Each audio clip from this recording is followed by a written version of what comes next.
अस्सलाम वालेकुम जी। ईद मुबारक। अजमल जामी ऑफिशियल में खुश आमदीद। मैं आपके साथ अजमल जामी, मेरे साथ तशरीफ़ रखते हैं हबीब अकरम साहब। खप खुप के हम शाम को बैठ गए हैं और सोचा एक नशिस्त रिकॉर्ड की जाए, ईद के मौके पर आपसे मुखातिब हुआ जाए।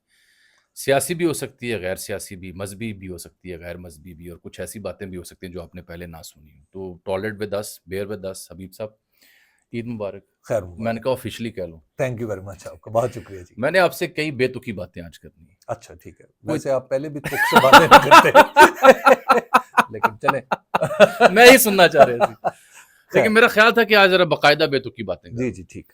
अच्छा सर, लेकिन उससे पहले मैं चाह रहा हूँ थोड़ी सी सुलझी बात कर। अच्छा जी बताइए। ये मुझे बताएं, ईद के दिनों में जो हमने देख रहे हैं, ईद से पहले भी और आज भी जो देखा, पहला दिन है ईद का, ये मिसाल के तौर पर आप जहाँ रहते हैं या जहाँ मैं रहता हूँ, हम्म मैंने देखा तकरीबन हर घर ने कुर्बानी की है, एक दो बकरे, हम्म ऊंट, गाय, सब ने की। लेकिन ये आपस में क्यों बांटे जा रहे हैं? पहले ये देखने वालों को बताएं कि इस कुर्बानी की ईद का कॉन्सेप्ट क्या है, क्योंकि मुझे लगता ये है, बल्कि मुझे गुमान है कि आपकी मजहबी मामलात पे, शरई मामलात पे आम सहाफ़ियों की निस्बत ज़्यादा अच्छी गिरफ्त है, आपने पढ़ रखा है, दीन का इल्म आपके पास है। ये मेरा संजीदा सवाल है। ठीक है। अच्छा देखिए, कुर्बानी का जो गोश्त है ना, सबसे पहले तो कुर्बानी समझिए क्यों देते हैं। हुँ, कुर्बानी वो शख्स देता है जो साहिब निसाब हो, हुँ, यानी उसके ऊपर कोई कर्ज ना हो, कर्ज वगैरह उसका अगर हो तो उसको मिन्हा करके उसके पास इतने पैसे हों और 1 साल से हों जो ज़कात के निसाब से ज़्यादा हों, तो फिर उसके ऊपर कुर्बानी वाजिब हो जाती है। ये है हनफी नुक्ता नज़र। बाज़ लोग अब इसका एक दूसरा नुक्ता नज़र भी पेश करते हैं। मसलन गामदी साहब हुँ, इस बात के कायल हैं कि गामदी साहब कहते हैं कि जो कुर्बानी है वो वाजिब नहीं है, एक नफली इबादत है। ठीक। अच्छा, बहुत सारे लोग इसको वाजिब समझते हैं कि हुँ, फ़र्ज़ है हुँ, और इसको अदा करना है। गांधी साहब की ओपिनियन अपनी जगह। तो अब हम आ जाते हैं वो लोग, उन लोगों के बारे में बात करते हैं जो इसके वजूब के कायल हैं। तो जब ये कुर्बानी को आप वाजिब समझे तो फिर इसके गोश्त की तकसीम के 3 तरीक़ेकार हैं, हुँ, 3 हिस्से हैं बेसिकली। एक हिस्सा है गुरबा के लिए, ठीक। एक हिस्सा है अपनों के लिए, और एक हिस्सा है अपने रिश्तेदारों के लिए, और एक हिस्सा है घर के लिए। ठीक है, अपने घर के लिए, गोया अहले खाना, अकारिब और गरीब गुरबा।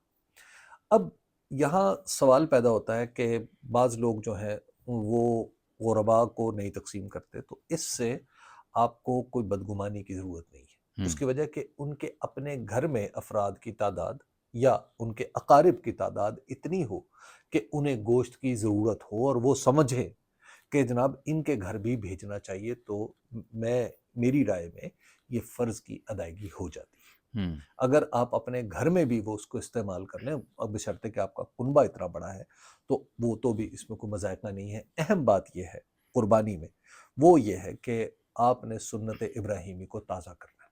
ठीक। और वो क्यों ताज़ा, वो क्या है? सुन्नत इब्राहीमी ये है कि जनाब जब हुक्म आ गया, जो हक़ की बात आ गई, तो फिर उस पे मैं इस तरह डट जाऊँगा कि मुझे अपनी औलाद भी कुर्बान करनी पड़े तो मैं कर दूँ। ये है कुर्बानी का असल जज्बा। अगर ये जज्बा कायम है तो फिर आप ये जो गोश्त की तकसीम है ये एक फ़ुरूई मामला है, और ये मैं समझता हूँ कि पाकिस्तान के जो लोग हैं ये उन पर छोड़ना चाहिए, हर शख्स पर छोड़ना चाहिए। वो इस पर हुक्म लगाए कि किसको कितना देना है और कब देना लेकिन ये मुनासिब ना हो कि जो एक हिस्सा जिसका तयन है कि ये ज़रूरतमंद मसाकीन या गुरबा उन तक पहुँचे। है। देखिए बिल्कुल, इसके लिए आपको मैंने कोशिश सवाल करनी इसलिए चाहिए। उठाया था। ये बिल्कुल कोशिश करनी चाहिए कि आप उन लोगों तक गोश्त पहुँचाएँ जहाँ जिनके घरों में ये वसाइल मौजूद नहीं है कि वो गोश्त खाएँ। अब मैं ज़रा जी, बेतुकी बात कर लूँ। जी, संजीदा बताइए। बात तो जी, मैंने जी। की। ये बताएँ कि ये लोग इतने फुड़कते क्यों हैं कुर्बानी की ईद के मौके पर? अस्पताल भर जाते हैं, डायरिया हो जाता है, हैज़ा हो जाता है, डॉक्टरों की इमरजेंसी शिफ्टें लग जाती हैं, हाँ। बददुआएँ दे रहे होते हैं कि यार ईद भी नहीं लगान देंदे। क्या वजह है? देखिए, पाकिस्तानी कौम जो है ना वो गोश्तखोर तो है। अच्छा, ठीक, इसमें तो कोई शक नहीं। ठीक। मेरे अच्छा, और मैं फिर जब सॉरी, मेरे एक दोस्त ने, सॉरी हाँ, मैं आपको काट रहा हूँ। मेरे एक दोस्त ने ना जी लाहौर में, उसने एक शुरू किया है काम के जी, जो थाली होती है, हाँ, कि थाली में 3-4 सालन, चावल, भुजिया, अंडा, कोई चना चाट, कोई पापड़ी, कोई रोटी, कोई हाँ, पराठा, कोई रायता, अचार। थाली बने तो हाँ। लोग मज़ा लेंगे, हुँ, क्योंकि उन दिनों यूट्यूब पे इंडियन खाने बड़े वायरल हो रहे थे। जी। महीने के अंदर उसका कारोबार ठप हो गया। क्योंकि वेजिटेरियन था। गोश्त नहीं सी है, बोटी नहीं सी है, हुण गल करो। अच्छा। मैं एक दफ़ा इंडिया गया, हम्म, तो इंडिया बजरिया सड़क गया, हम्म, तो जब हम यहाँ अमृतसर की से आगे निकले, तो रास्ते में एक जगह थी हवेली। हम्म, उस हवेली नाम के रेस्टोरेंट अब जी यहाँ जी पर भी जी जी, पाकिस्तान में भी काफ़ी कायम है, हम्म, और तकरीबन वही शक्ल है उनकी जो वहाँ पे। अच्छा, वहाँ ये कल्चर काफ़ी तगड़ा है कि सड़क के साथ साथ जहाँ ढाबे हैं वहाँ बहुत उम्दा रेस्टोरेंट भी हैं। अब जब वहाँ पे जब हम गए, तो वहाँ पे उन्होंने इसी तरह की थाली दी। हमारे सामने रखी, और वो वेजिटेरियन मुकम्मल तौर पे सब्जियों पालक के पनीर होगा, पालक और इस तरह हाँ की जी, चीज़ें दाल थी। होगी। जी, हम्म, और साथ लस्सी थोड़ी सी। हम्म, अच्छा, मैं ऑनेस्टली आपको बताऊं, मुझे उस दिन मेरा ख्याल ये था कि हिंदुस्तान के लोगों को सब्जियां तो बहुत ही उम्दा बनानी आती होंगी, लेकिन ठीक है, और दालें। अच्छा, लेकिन मेरा ये जो तासुर है वो ये यहाँ के गलत हो गया। अच्छा, वो भी अच्छा, फिर स्वादिष्ट, एक जगह नहीं, स्वादिष्ट नहीं था वो। नहीं एक जगह नहीं, हम्म, 2-3 जगह जहाँ मैंने जो तजुर्बा वेजिटेरियन किया। चीज़ें खाई, हम्म, जो सब्जियां दालें खाई, वहाँ पे बिल्कुल बिल्कुल वो इस तरह हमारे चस नहीं सी पाकिस्तान है, के मुकाबले में, लुत्फ नहीं नहीं था। जी, हमारे पाकिस्तान के मुकाबले में उनका कोई जोड़ ही नहीं। चल ये भी ये तय हो मैं गया। आपको बिल्कुल पूरे यकीन से बता सकता हूँ। हम्म, अच्छा, उसके बाद फिर जनाब वहाँ पे हमारे एक सिख दोस्त थे, तो उन्होंने उनका एक रेस्टोरेंट था, तो उनका एक शेफ था जो मुसलमान था, बंगाल का। वो उन्होंने फिर उस बंगाली मुसलमान को कहा कि भाई, तुम ऐसा करो कि जिस तरह तुम्हारे दोस्तों की दावत वैसे करो। है। जी, तो फिर उसने वहाँ पे कबाब और इस तरह की नहीं, चीज़ों, गोया पालक पनीर भी स्वादिष्ट नहीं था, बिल्कुल नहीं। दाल भी। मैं आपको बता अच्छा, रहा कद्दू, हूँ सर। भिंडी, बैंगन, भुर्ता, भरता। सर मैं अच्छा, आप बिरयानी, जामी मैं कोई चावल, कोई मटर पुलाव, कोई चना पुलाव, कोई रायता, कोई सलाद, ऑनेस्टली नहीं था। वो लंबा लोबिया बड़ा पकाते हैं, नहीं, बिल्कुल मैं आपको बता रहा हूँ कि मैंने छोले। सारी सब्जियां खाने के बाद, मैं आपको सारी सब्जियां और और आप दिल्ली दालों तक का, गए। जी दिल्ली तक गए, और मैं आपको तजुर्बा बता रहा हूँ, ये तजुर्बे की बात है। अच्छा, लाहौर के किसी आम फूड स्ट्रीट में, आम जगह पे जो छोले वाला, वो बेहतर है? आप ऐसा करें, मेरे ना भारत, अगर भारत का कोई दोस्त, आजकल तो हालात खराब है, जी जी। वो पाकिस्तान आए, हाँ, तो अपनी बेहतरीन जगह से सब्जियां खा के, और चने खा के आए, दालें खा के आए, और पाकिस्तान में, लाहौर में कहीं, लाहौर में क्या, पाकिस्तान में कहीं से भी खा ले, फर्क पता चल जाएगा। फर्क पता चल जाएगा। सवाल वहीं वापस, जी। कि लोग फुड़कते अच्छा, क्यों हैं, अब देखिए अस्पताल क्यों सर, भरे अब जाते हैं। अब है पाकिस्तानी एक गोश्तखोर कौम, ठीक। तो सर फिर गोश्त खाने में दिल तो करता है अच्छा, ना। सर मैं आपसे बड़ी खौफनाक बात करूं। साइंस ये कह रही है, आप डाइटिशियन, न्यूट्रिशनिस्ट ये कह रहे हैं कि ये हफ्ते में जो ना आपको मैक्सिमम 300, 350, 400 ग्राम गोश्त हम्म, खाना चाहिए, हम्म, और डेली कंजम्पशन में कुछ 90 ग्राम तक, 100 जी, ग्राम। अब 100 ग्राम अगर मैं आपको बताऊं क्या होता है, 2 मलाई बोटियां।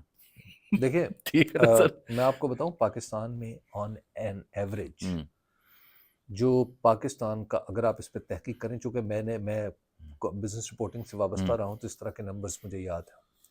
पाकिस्तान में एक दिन में फी कस जो प्रोटीन की, यानी गोश्त की जो कंजम्पशन है, वो 17 ग्राम है। 17 ग्राम। जी, which is far less than the standard. Hmm. अब आप ये जरा हम बात तसव्वुर करें। जी, हमने, अच्छा चले मैं करेक्ट करता हूँ, हम बात करें उन लोगों की जो गोश्त खोर हैं, साहिब हाँ, इस्तात हैं, और गोश्त भरपूर तरीके से जी, खाते हैं, उनके लिए साइंस कह रही है कि आप हफ्ते में 300-400 ग्राम से ज्यादा जी, ना खाएं। हबीब साहब बता रहे हैं कि हालांकि यहाँ सूरत हाल ये है कि 17 ग्राम जी, पाकिस्तान में कंजम्पशन है प्रोटीन की जरूरत पूरी प्रोटीन नहीं की, होती। 17 ग्राम से ज्यादा 3 गुना होनी चाहिए, इससे कम अज कम। हम्म। यानी अगर आप दुनिया वर्ल्ड एवरेज देखें, तो उससे हम तो फिर इसका हम मतलब है बहुत नीचे हैं। ईद पे फिर हमें हाथ नहीं खोल जी, रुकना देखिए, चाहिए फिर। हमें जो आम लोग जो गोश्त नहीं खाते, उनको तो गोश्त खाना चाहिए, और न्यूट्रिशन वैल्यू जो है गोश्त की सबसे हम्म, ज़्यादा, प्रोटीन इसमें होती हैं, आपके मसल्स डेवलप होते हैं, हम्म। तो लिहाजा बच्चों को और बिलखुसूस नौजवानों को तो ये खाना चाहिए, और लोगों को ये इल्तिज़ाम करना चाहिए अपने घरों में। पाकिस्तान में गोश्त सस्ता भी होना चाहिए, और गोश्त वाफर भी होना चाहिए, ताकि लोग खाएं और अच्छा, लोगों एक की बात तो बताएं, हेल्थ बेहतर ये पंजाब में कुकड़ी क्यों अक्सर महंगी हो जाती है? हो। ये आपने बेतुकी बात की। ये कुकड़ी जो है, ये अंडा जो है, ये क्यों महंगा हो जाता है सर? सर जो भी, अब मैं आपको क्या कहूँ। यानी मुर्गियां जो है वो नखरे करने लगती है। आप उसको यूं कह दें। देखिए, अब इसमें बड़े काफी सारे स्कैंडलाइज हम करते हैं लोगों को, लेकिन मैं आपको एक बात बताऊं, पाकिस्तान में जो फूड बिजनेस है, हम्म, स्पेशली प्रोटीन ओरिएंटेशन के साथ, अब जब भी दुनिया में कमज़ोर रियासत होती है ना, तो उसके जो बिजनेसेस सबसे ज़्यादा ज़रूरत के होते हैं और वो बिजनेस पैसे बनाते हैं ना, वहाँ पे कार्टल्स और माफियाज बन जाते हैं। मसलन आप ज़रा देखें कि बिजली की पैदावार चंद लोगों के हाथों में, जी। ठीक है। हम्म, प्रोटीन यानी हम्म, चिकन की पैदावार और अंडे की पैदावार चंद लोगों के हाथों में, सियासी खानदान है दोनों। सियासी खानदान भी है। हाँ अच्छा, जी, इसी तरह आप चीनी की पैदावार देखें, वो भी चंद एक शुगर मिल चंद वाले एक हैं। शुगर, सीमेंट चंद एक चंद लोगों एक के हाथों में, सरिये वाले भी। ठीक है। सरिये वाले तो फिर भी एक वहां पे हम्म, कंपटीशन है ना, सरिये हम्म, वाले में छोटा भी मौजूद है, बड़ा भी मौजूद है। लेकिन सीमेंट में अच्छा, और शुगर में बिल्कुल जी, ठीक है, और चिकन सीमेंट, उसमें भी प्रोटीन में। शुगर, प्रोटीन, आप जरा देखिए कि इसमें सारे के सारे लोग टॉप टॉप गन्स जो है वो आपको इसमें दिखाई और वो देंगे। सारे सिस्टम में भी हैं, हाँ जी, और वो सारे हुकूमत में भी सिस्टम भी। हैं, सियासत में मुझे भी एक हैं। दफा तारिक सहगल साहब ने बड़ी दिलचस्प बात बताई। तारिक सहगल साहब, उनका मैपल एक्सपीरियंस जी है। जी।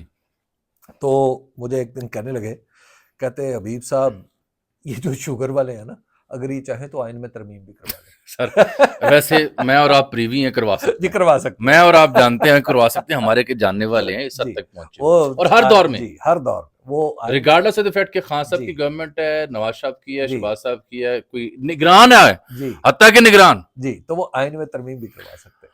अच्छा सर, अब जरा मैं नाजरीन की दिलचस्पी के लिए कुछ और बातें भी जी आपसे जी करना बताएं। चाह रहा हूँ, बात कहीं से कहीं जा निकली है। ये बताएं कि ये ईद के बाद कुछ सड़कें पकने लगी हैं वाकई, या अभी नारे नूरे ही हैं? मैं पीटीआई की खान साहब की कॉल की बात कर रहा हूँ। मुझे तो लग रहा होगा कुछ, यानी अभी आप इसको बड़े पैमाने पे इस तरह नहीं कह सकते कि यकायक हम्म, हम्म, ऐसा हो जाएगा, लेकिन अब हालात उसी तरफ जा रहे हैं। उसकी वजह यह है कि सारे रास्ते तो बंद होते डेड चले एंड जा आ रहे गया हैं, ना। डेड एंड आ गया। तो इस डेड एंड से निकलने का रास्ता तो ये है ना कि आप आए, कुछ कम से कम आप को कोई रास्ता नहीं सूझ रहा, शोर तो मचा सकते हैं। तो इसमें जो हमने देखा रिसेंटली कि नौजवान क़यादत आगे आ रही है, नोटिफिकेशन पे नोटिफिकेशन आ रहा है, वो लोग जिन्होंने भुगता है रिसेंटली, उनको एम्पावर किया जा रहा है, उहदे दिए जा रहे हैं वही ऐसे। होगा, हम्म, वो उसके बगैर अब गुजारा नहीं है। उसकी वजह यह है कि वो नेचुरली, आपको मैं आपको एक बात याद दिलाता हूँ। मोहतरमा मरीम नवाज साहिबा ने एक दिन कहा था कि नवाज शरीफ के बयानिए का बोझ उठाना हम्म, हर किसी के बस की बात नहीं। याद है उन दिनों वोट को इज्जत जी दो, जी जी जी जी। याद है आपको, ये हम्म, नारे लग रहे थे। अब वोट की इज्जत जब पामाल हो गई तो उसके बाद जाहिर है वही लोग आगे आगे जो उन दिनों पीछे थे। हाँ।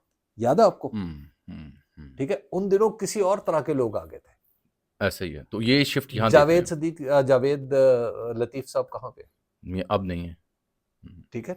उस वक्त जितने सामने फ्रंट एंड के लोग थे वो कहीं और चले गए, उन्हें पीछे कर दिया गया। तो सड़कें गर्म हो रही तो हैं। अब जो है जाहिर है नेचुरली जो पीटीआई है वो भी इसी तरह की मुसीबत में फंसी हुई है। जाहिर है सौदा कर ले तो कहानी खत्म हो जाए, लेकिन वो सौदा करना नहीं चाह रहे तो इमरान खान साहब, तो ये जो इसलिए ये काम चल रहा है। तपस्या है, ये आपको लंबी लग रही है, मुख्तसर? मेरी दुआ है मुख्तसर हो, लेकिन लग नहीं रही।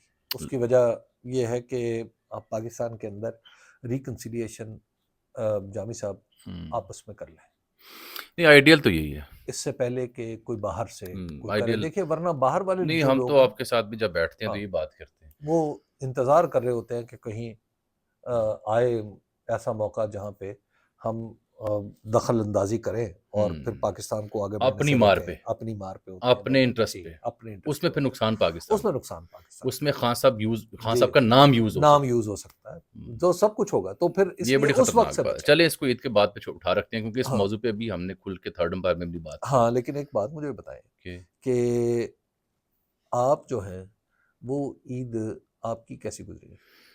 सर थोड़ी जी सौं के, थोड़ी जी कुर्बानी करके, तो बाद च तुहाडे नाल चाह पी के। अच्छा पहला दिन तो ऐसा ही है। अच्छा, लेकिन आपकी, वैसे मैंने देखा है कि ईद के जो बाकी दिन हैं वो आपकी ईद के दिन की निस्बत बेहतर होते हैं। सर वो ऐसा है ना? क्या कहते हैं, कैद से आजाद हो जाते हैं। ईद पे मैंने आपको महसूस किया कि आप मजबूर मजबूर रहते हैं। क्यों? घुटा घुटा सा, क्यों? मजबूर सा। सर देखिए ना, ईद के ज़ाब्ते, कायदे, रिवायात, हाँ रीत, रस्में, हाँ हाँ घरदारी, हाँ। मेहमानदारी, बकरादारी, कुर्बानीदारी, ईददारी। तो अच्छा, जैसे ये दारियाँ ख़त्म होती हैं, हाँ, तो फिर फिर खुददारी शुरू हो जाती खुददारी शुरू हो जाती है। है। सर एंड कर रहा हूँ मैं। मैं देख रहा था जब हमारा ईद का शो उज़मा साहिबा के साथ हमने किया, तो जी उन्होंने जी। बड़ा एक दिलचस्प सवाल पूछा हुआ था कि आप ईद का दिन किसके साथ गुजारना पसंद करेंगे? याद है ना आपको? जी जी बिल्कुल। तो मेरे दिन वहाँ बैठे-बैठे ख़्याल है, लेकिन वो चूँकि हमारा वक़्त नहीं मिल सका, मैं इसे इस तरह सवाल करता हूँ। हम्म, ईद का दिन है, सुबह नाश्ता किस सियासतदान के साथ करना पसंद करेंगे, ज़ोहराना यानी लंच किस सियासतदान के साथ करना पसंद करेंगे, इशाइया किस सियासतदान के साथ करना पसंद करेंगे, और 3 मुख्तलिफ नाम होने चाहिए। अच्छा। यानी हबीब अकरम साहब के पास हाँ। ईद का दिन हो और मौका हो कि ये नाश्ता, लंच और इशाइया, और लाजिम हो कि इन्होंने 3 सियासतदानों के साथ करना है, इनके पास ऑप्शन हो तो कौन से होंगे? अच्छा देखें, अगर तो मेन्यू के एतबार से चलो कि किसका बेस्ट मेन्यू हो सकता, इस नहीं, तरह चलो। आपने पिक करना है कि ये 3 सियासतदान है, मॉर्निंग नाश्ते में ये हो तो अच्छा है, हाँ। लंच में ये वाला हो तो अच्छा है, और शाम में ये हो तो ये अच्छा, अच्छा है। मैं आपको बताऊं कि अगर मैं करूँ ना, तो मैं करूँगा सुबह का जो नाश्ता है वो मैं करना चाहता हूँ महमूद खान अचकज़ई साहब के साथ। वाह! कहवे शहवे के साथ। हाँ जी। महमूद खान अचकज़ई जो है वो नाश्ते का ज़ौक़ बड़ा अच्छा रखते हैं। याद है आप और मैं एक दफ़ा एक जगह उनके साथ हम नाश्ता कर भी चुके हैं, तो बड़े ज़ौक़ व शौक़ से उनको मैंने खुशू खुजू खुश व खुज़ू के साथ उनको नाश्ते को एंजॉय करते देखा है। तो मैं खुद भी नाश्ते को बड़ा एंजॉय करता हूँ, तो मैं एक तो उनके साथ करना चाहूँगा। ठीक, आगे अच्छा, आ गया लंच। लंच जो है ना, वो मैं जो लंच है वो मैं करना चाहता हूँ इमरान खान के साथ, क्योंकि इमरान खान जो है वो अपने लंच पे बड़ी तवज्जो देते हैं। खुद ही। हाँ, ठीक। वो उनका एक हर शख्स का एक होता है ना, एक अंदाज है। एक एक खाना, वो उसका प्राइमरी खाना हाँ। होता है दिन का, तो उनका खाना है लंच। हम्म, तो मैं चाहूंगा कि लंच जो है वो खान साहब के साथ। वो खान साहब के साथ करूं। अब आ गया रात इशाइया। का खाना, हाँ, ये बड़ा रात ट्रिकी का सवाल जी, है। रात का खाना चूंकि मैं खुद भी कम खाता हूँ। ये ज़हन में रखिए कि रात के खाने में और बाकी दोनों खानों में वक्त का फ़र्क है। जी रात का खाना तवील हो सकता है। जी, जो रात का खाना है आ, वो मैं करना चाहूंगा फवाद चौधरी के साथ। हाँ बावजू हाँ, बावजूद, क्योंकि अच्छा। रात के खाने पे बंदा होता ही है कि आप गप लगाते हैं, हल्की फुल्की और वो गुफ्तगू जो होती कल मलिक है, साहब भी कहते खाली पेट तो नहीं होता इंसान। उसके साथ फिर बंदा वो जो है ना, एक एक उनके साथ शाम की जो मजलिस है ना, वो फवाद चौधरी के साथ बहुत मजे की होती है। क्या फवाद वजह है चौधरी कि साहब, आपकी इस चॉइस में ना पीपल्स पार्टी ना नून लीग है ना हजरत अच्छा, फजल रहमान है? एक तो ये दूसरी उसकी वजह, वो भी मैं बता देता हूँ, बाकियों के पास खबरें नहीं है, खबर इधर है। खबरें इधर है। हाँ, एक तो ये ठीक बात है, हाँ, ठीक है ना। बात टेक्निकली हाँ, अब आप जरा देखें, मैं सरदारी साहब से मिलके भिंडी खाना और दाल खाना, तो खबर भी कोई नहीं, ठीक। फिर ठीक है आप ना। सब्जी खोर भी नहीं है। अच्छा, दूसरी बात आगे आ जाए, आप नवाज शरीफ के साथ, नवाज शरीफ साहब के साथ खाना वो खाना। लंदन में वैसे। अच्छा, वो लंदन में हो, पाकिस्तान में, हम तो एक हम्म। एक ख्याल आपने की वैसे बात खाए कर हुए रहे हैं उनके ना। साथ हाँ, खाना। तो नवाज शरीफ साहब के साथ खाना, खबर उनके पास भी नहीं, हम्म, क्योंकि वो भी खबर की दूसरी साइड पे बैठे हुए। ठीक। ठीक है, तीसरी साइड जो शहबाज साहब। है शहबाज शरीफ साहब, उनके पास क्या है, खबर ही नहीं। खबर इन तो तीनों के अच्छा, पास है। यानी आप खाने का इंतखाब शख्सियात मैं का अपने सहाफ़ी भी हूँ ना, सहाफ़ी के तो तौर अगर पर आप चाय का हम्म, बीच में कोई डाले तो मैं वो भी नाम बता सकता हूँ। शाम की चाय। हाँ, वो मैं फील्ड मार्शल के साथ करना चाहूँगा। हाय हाय, क्या बात है सर! हाँ, क्या क्योंकि आपका खबर उनके पास भी। क्या हुस्न इंतखाब है आपका, जी, और क्या मासूम सी ख्वाहिश है आपकी। देखिए वो तो, लेकिन हम ये ख्वाहिश ऑनर करते हैं कि शायद हमें शर्फ देखिए बख्शें देखिए तो, चाय पे अगर देखिए बुला ये लें। तो, देखिए तो बात तो ये है ना कि एक रिपोर्टर के तौर पे हाँ, मैंने आपको चारों वो लोग बताए हैं जहाँ खबर है मेरे पास, बिल्कुल जहाँ ठीक है। खबर है। तो चाय की दरख्वास्त हम कर दें। नहीं, वो आप देखें, हो हमारी गई। तो देखिए, हमारी दरखास्त तो हर वक्त हर एक के लिए रहती है। कभी ये बताएं कि सहाफ़ी को किसी ने खाने चाय पे बुलाया और उसने इनकार किया? हम तो नहीं करते सर, चले जाते करता ही नहीं है, कोई करता ही नहीं, सहाफ़ी वो है ही नहीं जो इनकार करे। चलें सर, मैं भी अब सोच रहा हूँ इनकार ना करूँ क्योंकि मुझे खुशबू आना शुरू हो गई है। अच्छा लगता है कि कोई हल्का-फुल्का जी। चाय का इंतज़ाम यहाँ भी है। Sir thank you. ईद मुबारक आपको। शुक्रिया सर। आपको भी बहुत ईद मुबारक जी। इजाज़त दीजिए। अल्लाह हाफ़िज़।